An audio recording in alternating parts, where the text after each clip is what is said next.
going to cook together one of the most delicious food I've ever had, which is carrot stew, which is for the northwest of Iran. For the first thing, we need chopped onions. It's better to have like a full onion, and you just have to chop them in the cubes. Of course, it's like the more you have onions, sweeter it's gonna be, but the stew itself is a bit sweet. Then you have to saute the onions, and you need beef. I mean, of course, you can chop it the way you like. And when the onion is sauteed and it's like a bit soft, then you add the meat to the onions. For the spice, I add turmeric and black pepper.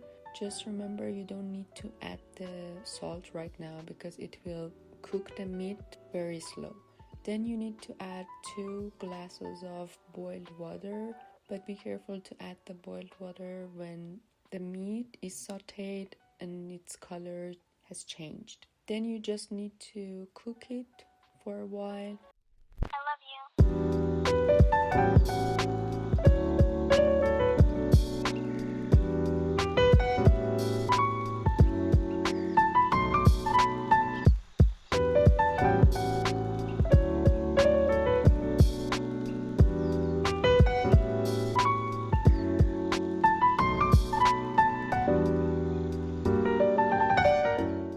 In the meantime, you just peel carrots. For one person, I would say is enough to have a mid to large size carrot.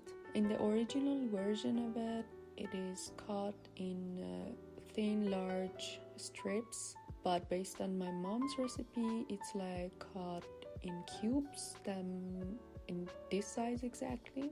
Next thing is like you have to add the split peas, which you can easily buy from the supermarkets, Turkish Oriental supermarkets.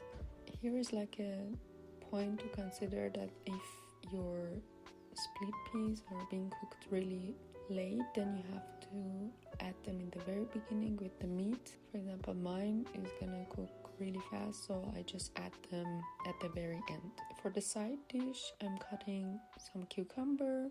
You just need to make them in small cubes. I add dried mint and yogurt. The yogurt I'm using is like full fat yogurt, but of course you can use any yogurt you like.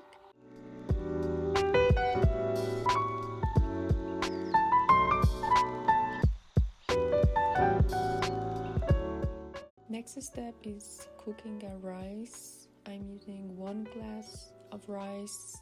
We have to take care of the knuckle method. So here we need 2 glasses of water to cover 1 knuckle. For a very oriental Persian taste, I add cardamom. You can either add the powder or the seeds itself. And I also add 1 tablespoon of rose water, which is not a must, of course, it's optional, but it will give it a very Persian taste.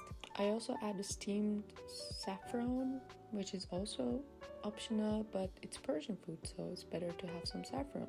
So now is the time to add the salt, and you should cook it if the meat is cooked.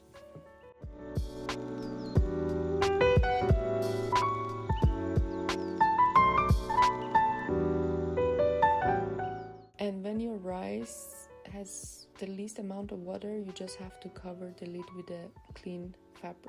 As you see, I add the chickpeas at the very end.